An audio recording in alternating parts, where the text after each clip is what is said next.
Hey Thunderbolts, welcome to the DualShockers E3 War Room here in Los Angeles. Los Angeles? Los Santos. Los Santos. Okay, Los Santos. Great. So if you've been watching the site, we've put up some instant reaction videos of me at Microsoft and EA. Yeah. They should be going up soon, I hope. By the time you see this, they will have already gone. Yeah. Great. So we just came back from the Sony press conference, and I decided to enlist the help of Steven Santana and Ryan Meisler, both staff writers from DualShockers.com, not just to get their valued opinion, but to also realize that was real, what I saw, right? It was real, yes. I think some of us doubted it, but there were some crazy things happening. So yeah, there's a lot to unpack here. So let's just talk about the kind of mic drop moments of the press conference, leading with The Last Guardian. Which is what Sony led with. They just opened it up with, all right, you know, everyone's kind of been rumoring. Last year somebody said it was canceled. That turned out not to be true. Turns out Last Guardian is real, coming 2016. Who knows when specifically. You're going to notice that there's a common theme with a lot of the PlayStation 4's first-party game announcements. Or just general game announcements. Yeah, pretty much. But yeah, we saw a couple of minutes of The Last Guardian. I'm on two camps. I was happy to see that the game is still being worked on. Yes. And I'm happy to see it's still a thing. And yeah, it's still a thing, and I have a feeling we're not going to see that game next year. Yeah. I feel like we're going to see this at another E3, and they're going to be like, hey man, first quarter 2017, boom. I'm happy that it's back, and I think that they are going to try as hard as they can to get it out next year because they need to. They need to. It's a game that has been so long and protracted its development that they can't drag it out anymore. If it shows up at E3 next year, it's dead to me. What you guys think? How did you think it looked? Because I thought it kind of. It looked very familiar. Yes, the same like scaffolding stage that we've seen previously. But you know what? I'm happy about that. Like I'm happy that it basically hasn't changed all that much, but it does look a little bit better, obviously, because you know they're developing it for PS4 instead of PS3. Yeah, but it still kind of looks. It kind of looks a little. I feel like it hasn't changed much. It is pretty. Opening, like I like the art style. It's nice, but I'm just like. That opening felt exactly like the video we saw from TGS like 2007. A long time ago. It looked exactly like it. Really long ago. But yeah. The next mic drop moment was screw it. I'm just gonna say Final Fantasy VII Remake. Yeah. Guys, I'm happy. Steven, what the hell was that? It was like a concept trailer. Like that's what they're going for. It looked like that tech demo at one time. It looks like a cinematic, like sort of. Yeah, I feel like some parts of that actually will be in the game, but I do feel like it's more of a conceptual. Like this is what we're aiming for. Right. Funny thing is, though, in Final Fantasy VII, there was a weird cross-dressing scene very early on. I'm very interested to see how they handle that in this sort of realistic art style that they're going for. So you're here for the next gen cross-dressing, is what you're saying? Yeah, pretty much. I'm very excited for that. Do you think there is a game, or is this something they just said, they went to their CG guys and said, we need the back of Cloud's head and Barrett's gun.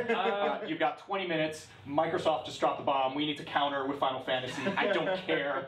We need a Buster Sword, alright, just whip it up. They need to build excitement for it, which isn't really that hard. You could just put the logo on and that would be enough for people to freak out. But Tetsuya Nomura is the director for it, and he is currently directing Kingdom Hearts 3, which is kind of his main thing that he's focusing on. So until Kingdom Hearts 3 comes out, I think Final Fantasy VII is going to be a long way. Yeah, I think it's look forward on PlayStation 5. Yeah, and speaking of Kingdom Hearts, omitted there. Wasn't no mention. It was on the sizzle reel. It'll show up tomorrow. I have a feeling. Square Enix that it'll show up there. I think. But the Final Fantasy, it was like. This was like Sony's like wish fulfillment conference because it was basically all these things that people have wanted, like the next mic drop that they the third one as well, the third one, which is Shenmue 3. Shenmue 3 on Kickstarter. On Kickstarter, which was the most bizarre thing. So we saw the Shenmue, we saw like the logo. That's Yu Suzuki's here. Shenmue 3, and then we see that looks like an intro for Shenmue 3. Yeah. And then it says go on Kickstarter, and then we get a link, and we're all looking at each other like, wait, is Sony not paying for this game? They were promoting their Kickstarter. Yeah, pretty much. I feel like it's a lot like the Bloodstained Kickstarter, where he came out and he said, we have publishers who will support us, however, we need to have a Kickstarter to show that there is an interest in this. Because the Kickstarter is only $2 million, and I've seen a lot of people saying that the original budget for Shenmue in general was like $20 million. And I'm like, okay, so that kind of means the Kickstarter is more there for the people to show the support, and then the publisher, which probably will be Sony. I mean, so you think this was Sony's way of like, listen, we'll boost the signal of your Kickstarter, and if it gets there, we'll finance the remainder of the development of the game. Yeah, like it's kind of like a gauging of like people say they're interested, but are they really though? Like it's the whole Battletoads discussion all over. Yes, It's like, exactly. do you really want Battletoads? Yeah. Do you really want it? I don't, but Yeah. I'm sure you do, Ryan. Yeah. But, and then the last, or Ryan, do you have anything to say about?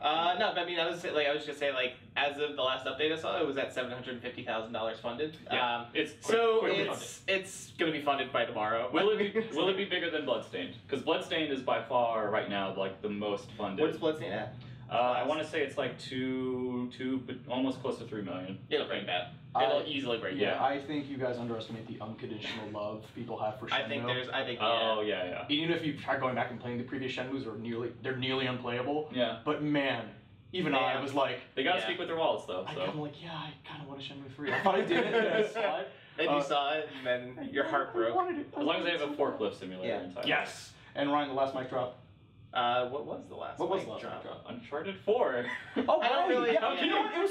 It was such a huge show where it's like by the time Uncharted came out, I was like, oh yeah, okay. Yeah, I felt like out of all the mic drops, that was the least mic drop. Well, because it was the most expected. I think it was the most. Obviously, they ended their show with Uncharted 4 with a new demo again. A demo that crashed and then they had a restart, which was fantastic. I don't think it crashed. I think they the just controller either died or it wasn't synced. Yeah, which I think is hilarious. Yeah, it was pretty funny that it was. But anyway, so they had the new demo of Uncharted 4 that I thought looked really impressive and way more impressive than the PlayStation Experience demo. I felt because it showed it was just visually it was way more, and especially because you show him crashing through gates and going over ramps and it was stuff happening. Really impressive visual stuff. I thought was cool. He hijacked a Jeep and shot into a crowded market, and I just kept thinking, Nathan Drake, you are a sociopath. He's a bad person, but we love him anyway. He's still in North. He's a wisecracking guy, so it's okay that just kind of blind fires into a crowd of innocent people, and it just comes. And he just doesn't care. And then it ends as the usual way where it's like something happens and it's like he grapple hooks to the side of the thing and then crashes into another thing. And he just fades to black. And it's like, and he goes, oh crap, fade to black. 4. And that was it. And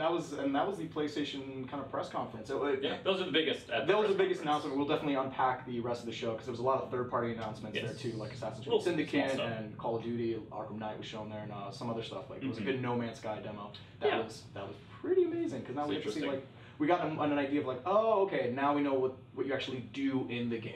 I feel like before it was kind of this is our concept, you're in space and doing blah blah blah. But they elaborate more on that. But we'll touch upon that in the podcast.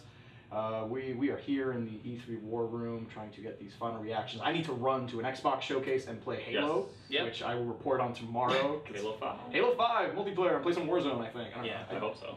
That's honestly, if you told me hey, you want to play some Halo, I'm like, yeah, okay, I'll be there. Don't even worry about it. I don't care what time it is. Yep. But yeah, this was George, Steven, and Ryan, your E3 correspondents. Yeah. And you're just E3. I don't know, fools, but we'll definitely get some hands-on stuff because we got a lot on our plate tomorrow since the actual show starts. So I feel like we've done so much, and it's just it hasn't even started we've just been to press conferences and just absorbing information. This is like the Resident Evil 0 to tomorrow's Resident Evil, basically. Is more or less. It's a little bit just to that game had Brian, you just took the wind out of the sails. Maybe kind of like the EA conference. Oh, we'll talk about that. We'll talk about that. Yeah. All right. That made me hate business. Well, yeah, guys, thanks for watching. Stay tuned. Keep watching our videos and reading our stuff, and listen to the podcast. We have a lot to say about the Sony press conference, and the EA press conference, and Ubisoft and Microsoft. So yeah, good times, good stuff. We're gonna be up all night recording for you people. Thanks for watching, and see you.